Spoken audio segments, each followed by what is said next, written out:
కీర్తనల గ్రంథము 19వ అధ్యాయము. ఆకాశములు దేవుని మహిమను వివరించుచున్నవి, అంతరిక్షము ఆయన చేతి పనిని ప్రచురించుచున్నది. పగటికి పగలు బోధ చేయుచున్నది, రాత్రికి రాత్రి జ్ఞానము తెలుపుచున్నది.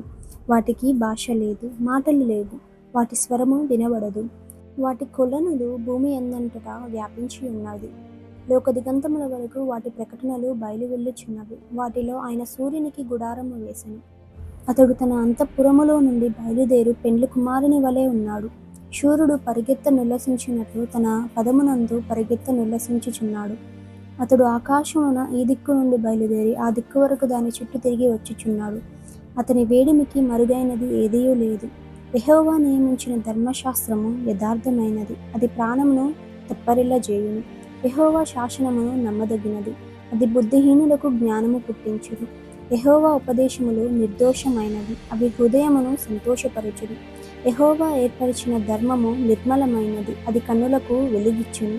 యెహోవా యందైన భయము పవిత్రమైనది, అది నిత్యము నిలుచును. యెహోవా న్యాయ విధులు సత్యమైనవి, అవి కేవలము న్యాయమైనవి. అవి బంగారమును కంటెను విస్తారమైన మేలిమి బంగారము కంటెను కోరదగినవి. తేనె కంటే జుంట దేనదారుల కంటే మధురమైనవి. వాటి వలన నీ సేవకుడు హెచ్చరిక నుండును. వాటిని గైకొనుట వలన గొప్ప లాభము కలుగును. తన పొరపాటులు కనుగొన గలవాడెవరు?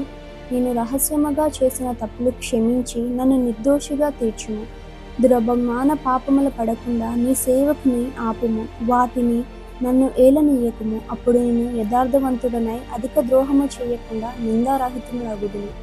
యెహోవా నా ఆశ్రయదుర్గమ, నా విమోచకుడా, నా నోటి మాటలను నా హృదయ ధ్యానమును నీ దృష్టికి అంగీకారములగునుగాక.